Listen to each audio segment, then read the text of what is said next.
So why would a kid listening today want to grow up and do your job? Don't do that. We've actually had a few people say that. But you know what? Man. Why not? Why wouldn't we want to do your job?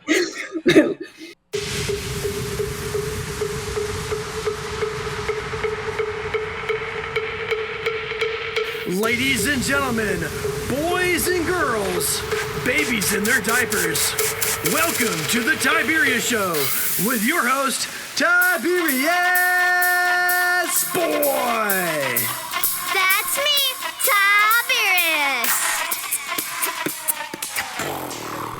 And welcome to the Tiberius Show today, and I'm your host, Tiberius Boy. And as always, we're looking at various jobs and how they affect the world around us.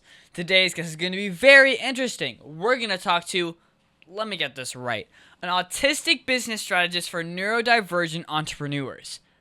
Wow, that's a mouthful. Well, do you have any idea what this sort of means? Well, neither do I. So you know what? Let's just talk to this lady and find out. Let me introduce our next guest, the one, the only, the amazing Erin Anatavi. Awesome. Yes, indeed. That is definitely a mouthful. Autism. That makes me weird. Business strategist means that I have spent like my whole life obsessing over business, and I really, really enjoy all of that stuff. And then neurodivergent. Yes. Right? So the new word. We see that you only work with neurodivergent entrepreneurs. What, I know what an entrepreneur is, but what is neurodivergent? Yes. So I work with a lot of folks. Neurodivergent isn't necessarily a requirement, but most leaders are of that version.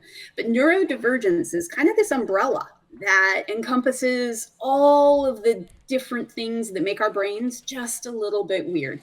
So it can be autism, ADHD, dyslexia, my gosh, you name it. Anything that it doesn't have to be diagnosed, it doesn't have to be in the DSM-5. It can just be, yeah, I'm a little bit weird. But it's easier to walk into a room and say, I'm neurodivergent, than to walk into a room and be like, oh, I'm ADHD or I'm autistic, because then people feel bad for you, and we don't like that. So, like my dad and I have ADHD, or I like to say, we can just multitask really, really well and get stuff done. What are the abilities that neurodivergent people have that most people don't? So one of the things that I like to examine within neurodivergency is where you have a superpower, you also have kryptonite. And right, we love the superpowers that go with, like, take ADHD, for example, right, where we can be working on 4 different things at the exact same time and still be aware of the conversations and everything that's happening around us. That's fun. We get a lot done doing that. But the kryptonite side says that, yeah, there's going to be some mornings where we just push super, super hard and we burned ourselves out and now hate the world, don't want to talk to humans, and don't want to get out of bed. Mainly almost every day. Story of my life. So you don't get one without the other. You get the superpower, fun, but you also get the kryptonite. You got to be prepared for it. So Yeah. Do you think most neurodivergent people should run their own business, or should they apply to work for someone else? I think that we should change the story of business. And I think that we should talk more about neurodivergence because of the awesome abilities that go with this. That if we have certain individuals inside of a company and we know about neurodivergence, it shouldn't be one of those things that you go to HR and you're like, oh, well, I need an exception or I need this. And no, it should be something that you're really proud of. One thing that I like to think of it as is it's a PhD that you hide in a drawer.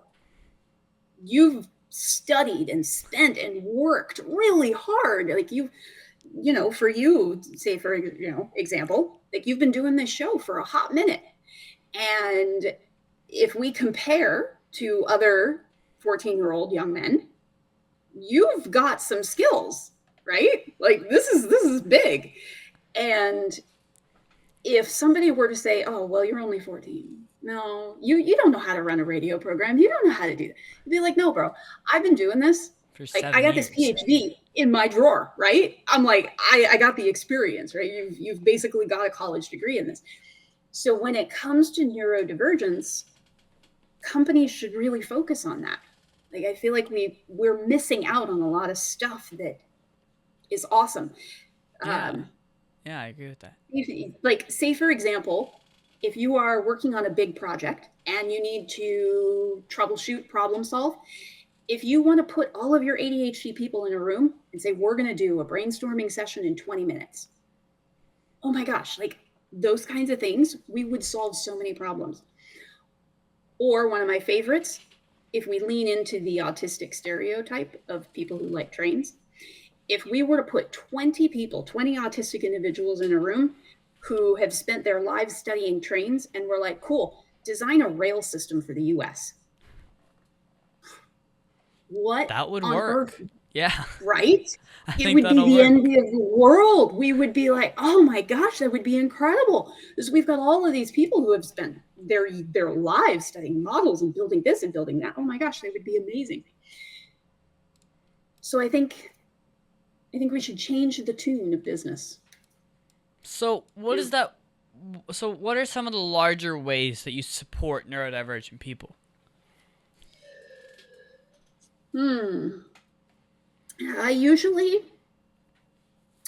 I focus a lot on recognizing those superpowers and the kryptonite.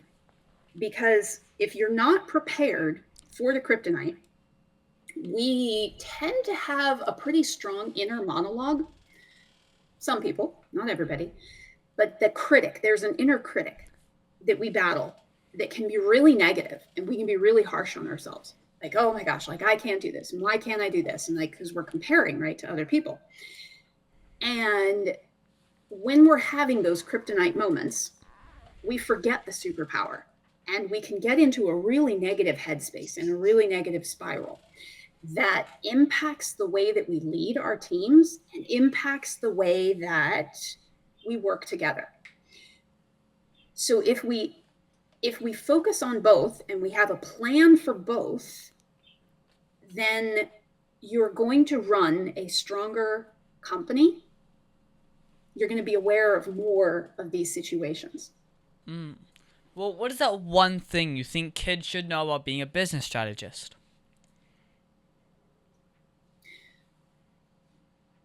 Oh, I am very passionate about youth empowerment. It's kind of one of my side things. And what I see most often is people will tell you to fall in line, to stay with the program, to not create ripples, right? I call it only dead fish go with the flow. Okay. And don't be a dead fish. But society wants you to be a dead fish. They're like, no, just go with the flow. Just do this. Don't. Because you're going to spend years trying to deprogram that. You're going to spend years trying to unwind all of that. So lean in to those superpowers. Recognize that you're going to have that kryptonite. Recognize that some things are neurological. Like you can try and make it different and push and push and push, but it may not be different. So for you and other individuals that are your age, whatever you're working on now, these are some of your superpowers. You don't have to fall in line. You don't have to be a dead fish. Just allow that to go, but also be aware that there's going to be those hard days. Well, here seems like a good time to take a quick commercial break. Let's hear a word from our sponsors. So you want to make an ad for your company, right? Yeah, Tiberius, you want to help me? Okay, so what's the name of the company? PPWND. PP what? Professional Pressure Washing and Detailing. So you like clean driveways? Yeah, like that. We pressure wash commercial buildings and semi-truck and trailers. So how would someone get a hold of you? They can visit my site at ppwnd.com or call me at 407-900-7793. So I just tell them to call you at 407-900-7793 or visit ppwnd.com? Yeah, Tiberius, you got it. Cut! That's a wrap! Just use that. Oak Ridge Gun Range is a family-oriented shooting range that has been in business for over 30 years. They specialize in basic firearm training and offer numerous services such as consignments, gun trades, gunsmithing, and concealed weapon classes. I even got my training for gun safety at Oak Ridge Gun Range. Great customer service, and firearm safety is what they do best. So find out more at oakridgegunrange.com. And we're back here talking with Erin Anatavi, an autistic business strategist for neurodivergent entrepreneurs. So, Erin, do you think neurodivergent people prefer to work remotely or in an office environment? Oh, it totally depends on what level of spicy you are. So like spicy neurodivergent, it's kind of like a spice cabinet. There's a lot of different spices. So there are some people who love to be remote. There are some people who need that social piece. Yeah. There are some people who love to be social for 5 minutes and then they need to go and recover. Yeah, totally depends on your unique wiring. So my biggest issue is time management. My dad is trying to teach me with a calendar system, but is there like a large difference from people that have issues with time management and neurodivergent people with the same issue? Oh yeah, definitely. Time management is one of those things. It can be both a kryptonite and a superpower that we were talking about earlier. When there are a lot of different strategies out there, like, oh, work for 20 minutes and then take a 5-minute break and work this and do that and make this sometimes in neurodivergence, we want to work 18 hours on something. We just want to dive in and we want to disappear and we want to just like hyperfixate. And then we come out of that and we're like, oh yeah, I forgot to eat today. I forgot to drink today. I don't think I've moved today. Wow. Yeah, I've definitely been sitting here for 18 hours, right? And that's not necessarily a bad thing, right? It's like, don't let the world tell you that that's a bad thing. You can do that if you want to. And then sometimes we need to regulate a little bit better, or we've got deadlines. In ADHD, there's a neurological thing with urgency and adrenaline and panic that allows us to get things done. So we will push it all the way to the very, very end of the deadline. And then our brains kick in and we're like, oh, we're going to do the thing. So Right. What are some of the tools that you suggest that I should use to assist me with managing my time better? It's a little bit tricky because we have this love-hate relationship with deadlines. And sometimes if you work with other people, they can create deadlines for you that may or may not be real, but you don't know if they're real. So it has to be, you have to think that deadline is real, and they are the only ones who know that maybe it's not real. Yeah. And so you want to play with urgency, and you want to create that for yourself. One of the tricks that we do with calendar management and our executives that we work with and leaders and teams, when we're mapping out our calendar, we might think, oh, I'm going to put 30 minutes on my calendar for travel time. Okay. But in our brains, we know it's only going to take us 23 minutes to get there. Well, neurodivergence comes with, in some forms, comes with time blindness too, where we're like 5 minutes might be an hour, or last week might be actually a month ago. because we get that all squirrely, we get it all mixed up, right? We're like, oh yeah, that was just last week. And it's like, oh, wait, what month is it? Oh, that was It's 2 June? months ago. Right? It's just, what? We're already at the end of April. What's happening? So when our brains, when we're like, oh, we've got 23 minutes to do this thing, It's like, yeah. the calendar alert is going to go off. And we're going to be like, oh, I've got 5 more minutes. Yeah, but time blindness is going to kick in. And it might be 15. And then you're going to be late. Right? And now you're like, oh, panic. Now I got to go. So are most of your solutions or tools tech-based, like having an assistant base? Ish. Sometimes, yep, the assistants definitely help. But if you're going to set reminders, make them exact. So if you know it's going to take you 23 minutes to get there, don't put 30 minutes for travel time, put 23. Because when that alarm goes off or that alert or whatever it is, you're going to be like, oh yeah, I actually do have to go. You're not going to be like, oh, I've got an extra 5 minutes. So you want to play with urgency. That's it. Like time management. You're not messing with time. You're messing with urgency. So if you can create that urgency, that's going to be your cue. So you can do that with tech reminders. You can do that with people. That is deadlines. You can track those different kinds of fires and create them intentionally for yourself. Yeah, I know I have a big problem with that in school projects. Whenever all of my teammates are like, dude, you've done no work and it's due in 3 days. And I'm like, you will magically wake up tomorrow and all of it will be done. And you will be like, what in the world did this kid do? And you will wake up and you will be fashionably just amazed. Next morning, all of it is done. Another one you can play with is this nifty little thing called body doubling. It is 2 people or more working in a space on separate projects. So if you are in, like, have you noticed when you are working with one of your parents, right, where they can be doing something, but their presence helps you focus and helps you get something done. Or if you're in a coffee shop, or if you are in a study hall or a classroom and like everybody around you is working on something, it's body doubling, and it plays some kind of weird, I don't know, psychological trick on the brain that makes it easier to stay focused.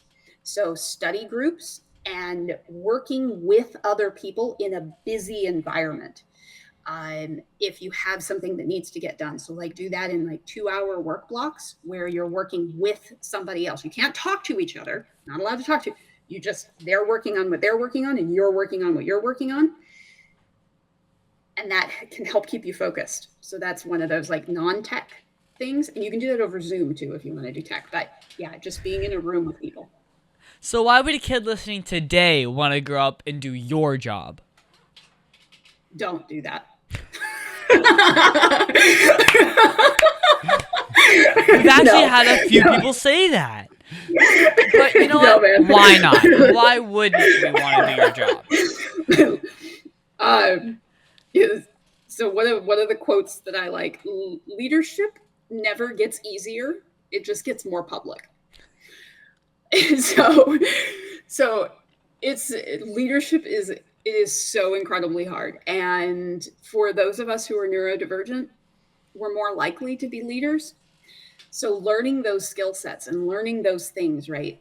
I've leaned in. My special interest was business and operations. I've loved it since I was 10. Like, why? I have no idea. It doesn't make any sense, but I've loved it. And so the focus and all of these things, right? It's all pushed me towards what I'm doing right now. And that journey, I mean, if it's a special interest, go for it. But really lean into that. Don't let other people tell you that you have to be something. Well, what message do you want to tell children all over the world about doing the work that you do?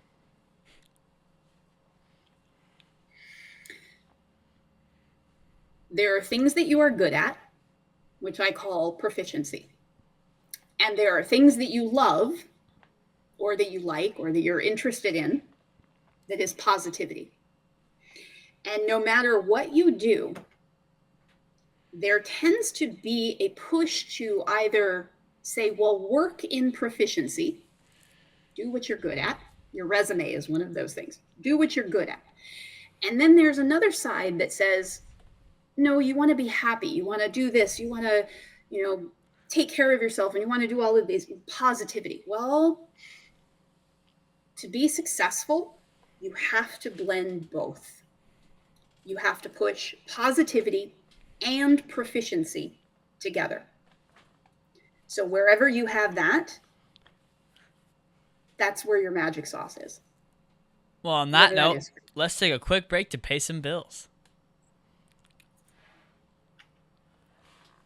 The Tiberius Show would like to thank one of their dedicated sponsors, Custom Designs Orlando. These guys are on Mills Avenue and do all sorts of stuff, ranging from photo ID badges, engraved signs, custom braille ADA signs, vinyl lettering to trophies and awards.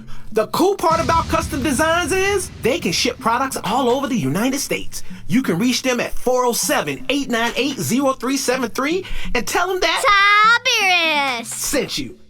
Over 40 years, Lighthouse Central Florida has provided education, independent life skills, and job training to thousands of Central Floridians who live with blindness or any degree of vision loss. Whether it's picking out clothes in the morning or just moving around your community and serving Orange, Seminole, and Osceola counties, contact Lighthouse Central Florida at 407-898-2483 or visit them online at lighthousecfl.org. And we are back here with Erin Anatavi, speaker and business strategist. So, what are some of the challenges that you ran into while developing this company idea? Well, I've blown up this company about 3 times, not intentionally, but just through the course of the things.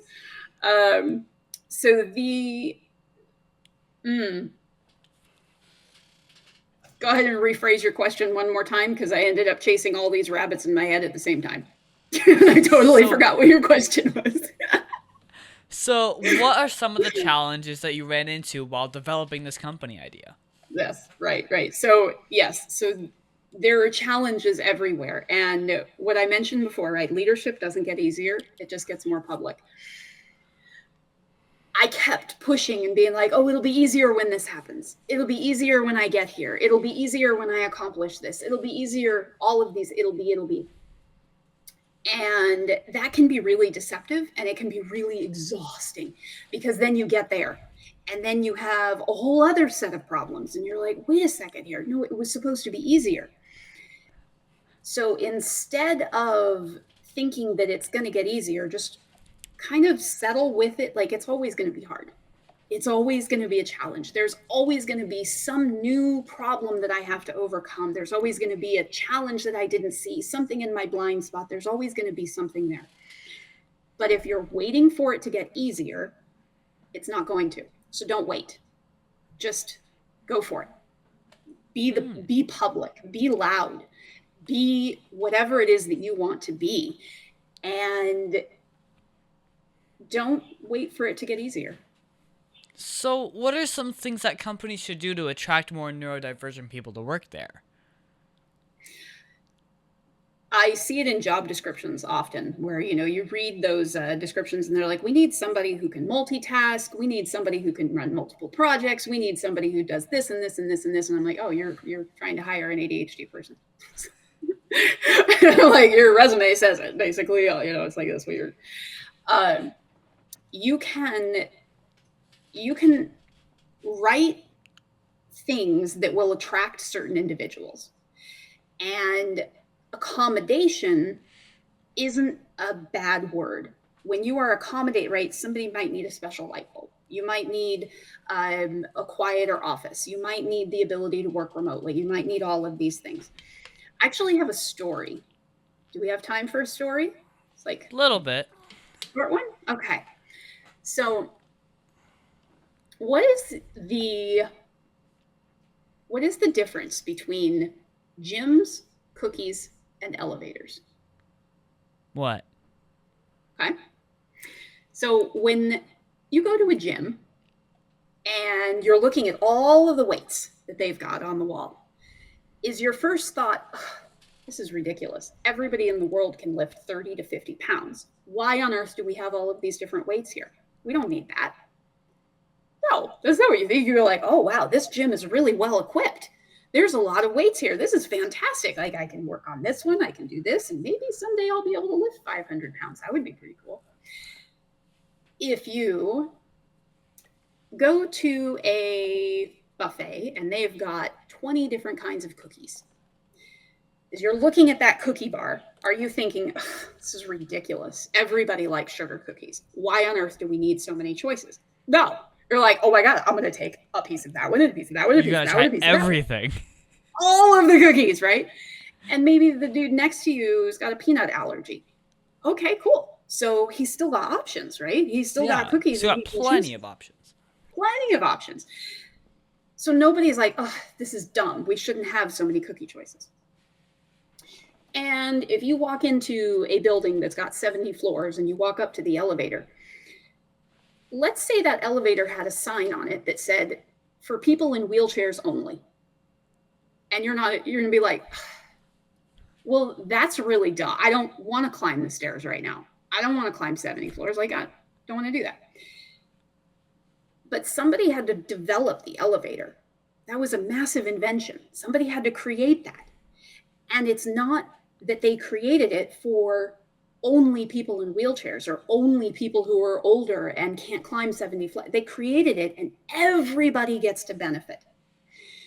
So accommodation is the gym, the cookie, and the elevator, where you're like, you know what? These choices, these options make life better for everybody. For everybody. We like the choices. We like the options. And when we create something that makes life easier for someone in a wheelchair, it makes it better for everybody. We all get to benefit from that. Okay. So, big question. What was the biggest mistake that you've ever made? And how did it change you as a person? Like I said, I kind of blew up the company a few times.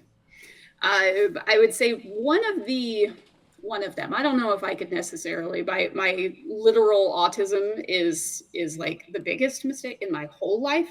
Like, hang on while I parse through 5 million file cabinets in my brain, because I'm going to search through all of them. Right? I can't do that. Start from A, get to Z. One of them, right? And be like, so if we go back to age 6 months and we can change that all the way down, I'm not going to do that.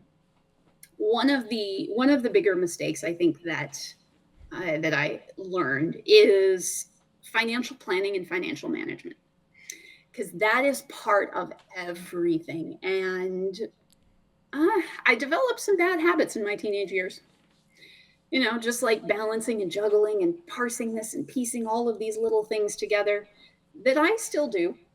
And cash flow and budgeting and forecasting, I kind of wish I had learned a little bit more about those earlier on. So, do you play any video games? And if so, what's your favorite one? I like RPG. And I'm pretty picky about it. I live for Dragon Age. It says whatever it says about me. But man, I like when I can build a party and I can outfit them in all of the shiny armor. And I like storylines that have multiple endings and choices. So like hack and slash, not really my jam. Now, what about a storyline with different endings, but every time you get to an ending, you have to restart? So I also have a funny quirk. I don't play them more than once. I don't like those because I have to get back all the way to where I was then. I'll save the game, and then I'll try out all the different options, and then I'll go back to my favorite one, and then play that one, and then get to the next one, and then I'll play all of the options, and then pick my best, and then go back. It can take sometimes. Yeah. And then I don't like to finish a game until I have the next one ready to go. So like the last Dragon Age iteration, it took me like 6 years to finish it. Because I would just play it in pieces, right? And I'm like, no, I need the next one. I need the next one. And I can't finish it until I have the next one. So I'm neurodivergent. I'm a little weird. Huh. So, what is your favorite book to read? I have also a little bit of the quirks there, a little bit of the quirks. Fiction stories, historical fiction, I fall into those like pretty heavy. And I have a hard time pulling out of the stories. And they always give me new business ideas. And I always get all kinds of things. So I tend to read books that are going to be useful. So like audiobooks and stuff. What about you? What's your favorite? Okay, so my dad found an app called Libby. And Libby helps a lot with audiobooks. I hate reading. Yes. See, me, I hate reading. I love Libby. But then when I figured out audiobooks were a thing, I was reading Ender Games again in the car. My goodness, did the different voices help. Like, seriously. Yeah, ADHD, because we can, like, grab onto it. Totally. Yeah, that, so and I can just imagine this show right book? now, that whenever it's like you and me talking, that whenever you're talking a lot, I can just put Subway Surfers on my side of the video, because literally that helps with almost everything. That's awesome. You can get through anybody talking really quickly just having Subway Surfers in the background. Yeah, that's true. No music, no sound effects, just straight Subway Surfers. Nice. But okay. Now, can you tell me that one story? No. You know, remember. No, what's your video? What's your favorite video game? Oh, video game? Yeah. I like RPGs, but they're not my favorite. But I will say my favorite has to be Hollow Knight. It's a Metroidvania, and it's like a bug game, but it's not only about bugs. It's an open world RPG style game, and I really enjoy just 100%ing the game over and over again. Not because there's more than one ending, but just because it's just so much fun. I love that. It's just a lot of fun. But okay, can you tell me that one story? You know, remember, this is a kid's show, but that one story, well, that you're not supposed to tell me about. Come on, you can tell me. So I have been journaling since I was 8. And I have an entire shelf full of all of my journals. When Facebook came out, I know, right? In 2008, I started journaling through Facebook.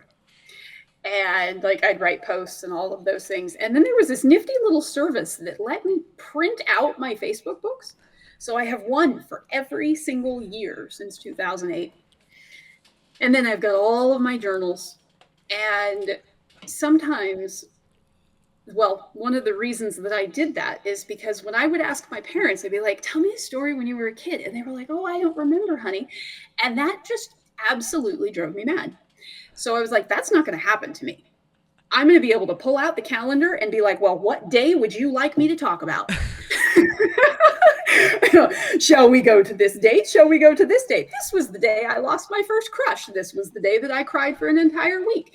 This was the day that I talked to this person that terrified me, right? Oh, I've got it all written down.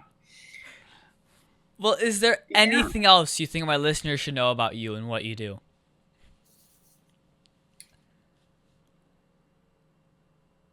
I don't know. Anything. Oh gosh. Curiosity. Always curiosity. Never stop being curious, because the moment you stop being curious, that's when the magic goes away. So do you have a Facebook or a website for my listeners who want to follow you?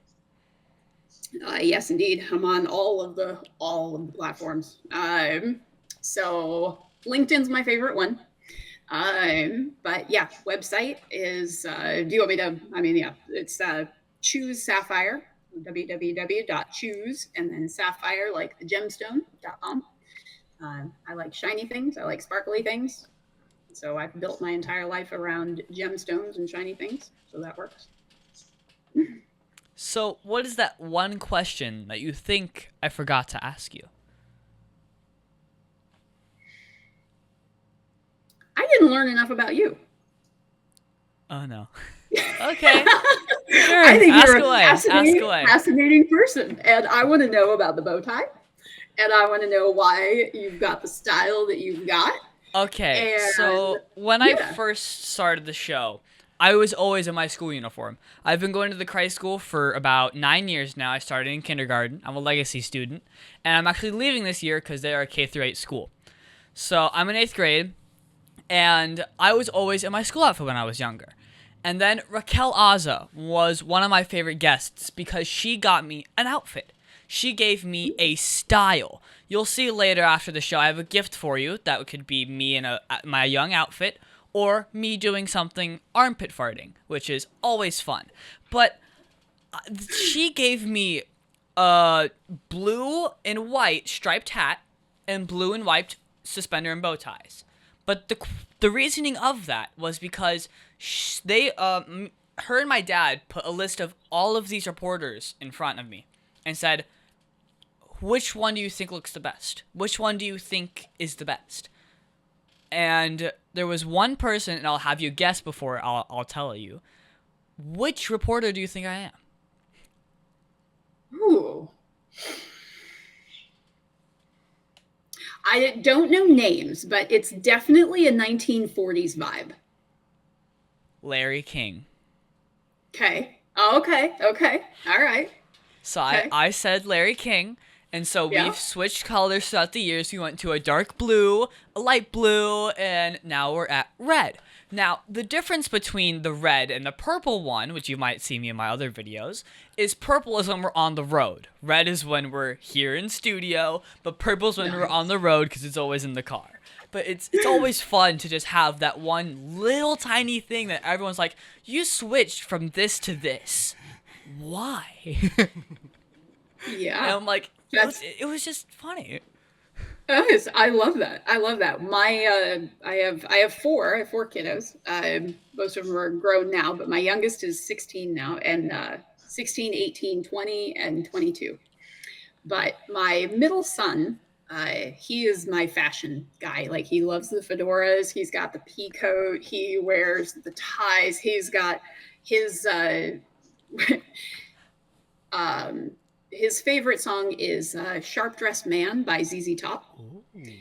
And he's like, when I have everything in that song, that is going to be like the pinnacle of my life. Because it's like they go through like the cufflinks and the bow tie and the watches and like all of the stuff. And he is gradually collecting all of these things. And yeah, he always wears, like, when he would go to school, it was all of the fancy things. And it's fantastic. I love it. Thank you so much, Erin Anatavi, for being my special guest. Can you stick around for Math Corners? Absolutely. Math, brah. Okay. I already told you I don't like finance. Go for it. What you got? Aw, Dad, my computer's slow again and I can't play my games.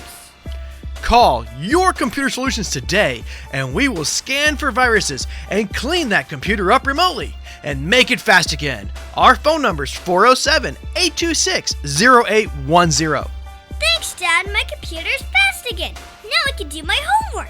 Thanks for calling Your Computer Solutions at 407-826-0810.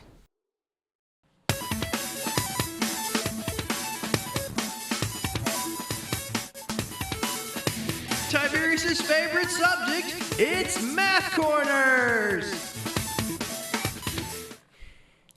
And now it's time for Math Corners.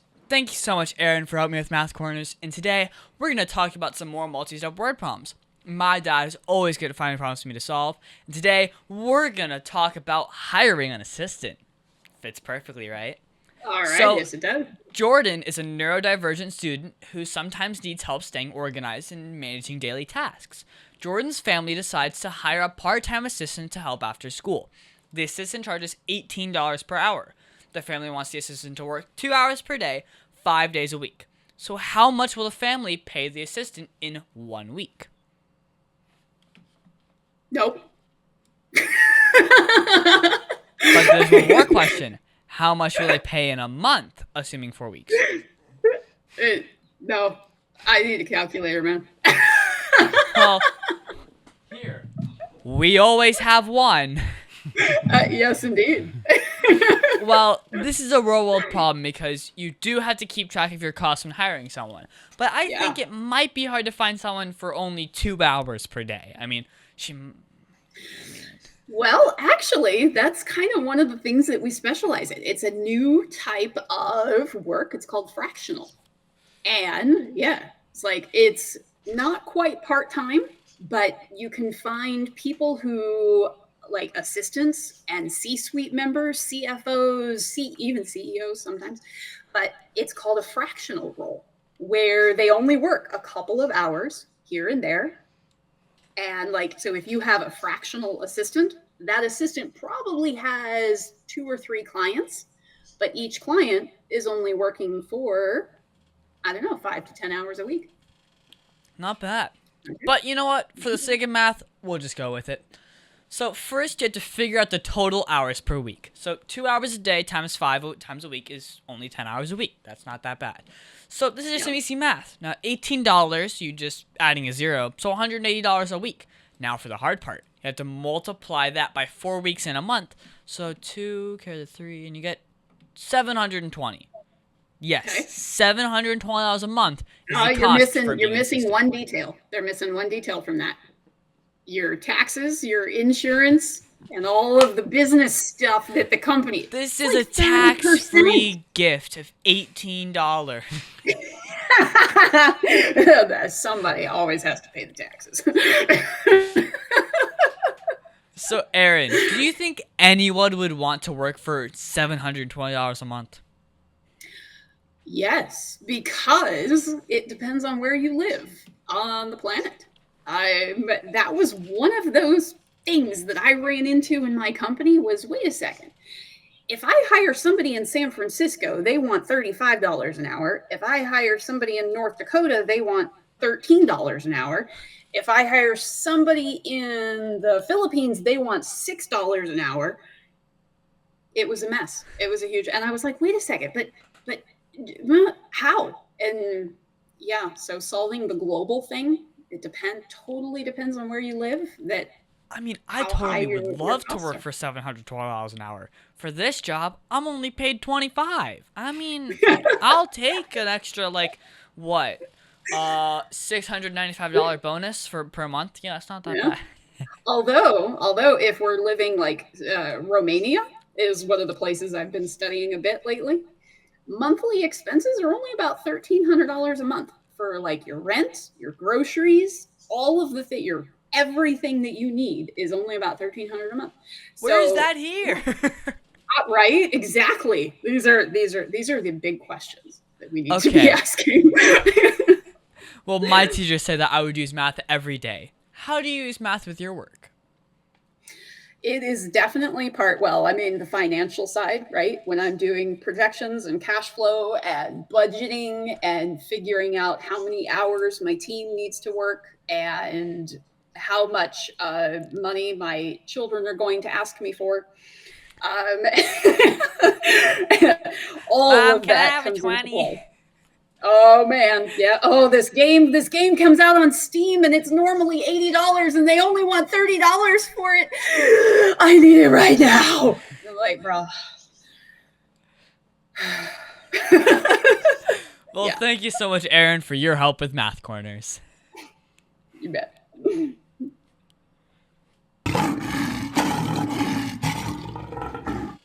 And now it's time for the Heart of a Lion. As you know, we talk about the qualities of living by the heart of a lion, which stands for leadership, integrity, obedience, and ability. This week, we're going to talk about nobility. For me, I think nobility is remembering we are God's special possessions and acting in a noble way, showing courage and honor. The qualities of nobility are goodness, virtue, honor, generosity, and selflessness. Well, this week is kinda odd. I did not get to see this, but while working on the research for the show, I learned about your working with neurodivergent people. I felt it was noble and showed goodness. Then I learned that you were also neurodivergent, so maybe it was part of helping yourself and others, which would be more leadership. but especially since you train people to help other people to excel in their fields, I'm so not really sure which virtue is in place. So, Erin, which of the virtues do things that best represents the work that you do? I definitely like the whole concept of nobility. I think that's a lovely thing, and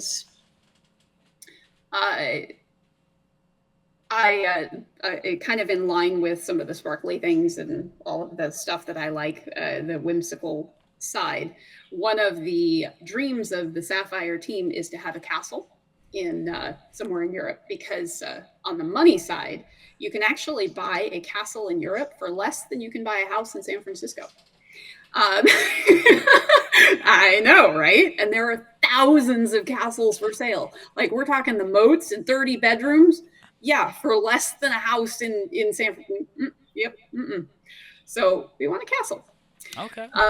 So I definitely like the idea of nobility. And one of the things that I did for a little while here in Seattle is I would host what I called the Queen's Lunch, which I like to collect crowns because, again, shiny things. And so I would put all of my crowns in a treasure box, and I'd take them to a cafe, and we would collect at the cafe with whoever wanted to come to the Queen's Lunch, and we'd wear crowns. Well, everybody always expects the crowns to be paper and, just whimsical and fun, but no, they're metal. Like, these are like crowns. And it's always, every single time, halfway through, they're like, wow, this is really heavy. Like, yeah, actually, there's a lot of metaphor. Yes, it is metal. And you know what? Leadership is hard. And when you are wearing that crown all day, there is a weight to that. Like, this is not simple. This is, you are playing with people's lives. This is big. This is heavy. When you choose to lead, it's very powerful. So you have to be prepared for the weight. You have to willingly accept what comes with nobility, that it's not just having the fine things. It is having people look up to you. It is being honorable and true and authentic. Well, we should always try to be lion strong in everything we do, shouldn't we? And sometimes bite heads off of people. You gotta do that too. And that's our show, folks. I want to thank the one, the only, the amazing Erin Anatavi for being on my show. It has been so much fun talking to you today. I think we learned a lot about your work as a business strategist for neurodivergent entrepreneurs. Do you mind giving your social media and website again? I'm sure. Yeah, LinkedIn's my favorite one, but I'm also on Facebook and TikTok and Instagram and all of those, all the different platforms. Yeah, but the website is www.choosesapphire.com, CHOOSE, and then sapphire like the gemstone. Okay. Well, you can also find me on Facebook and Instagram at The Tiberius Show, and I would like to thank WWPR 1490 AM, Canteen 98, Soul Radio 24/7, Easyway TV, and all the other stations that air my show. And please be sure to hit that subscribe button on YouTube, and please hit that like button. Oh, and be sure to leave me a comment if you want to learn more about neurodivergent people. And by the way, Erin, are you subscribed? Yes, indeed. And also, be sure to listen to us next on the Tiberius Show with your host, Tiberius Boy.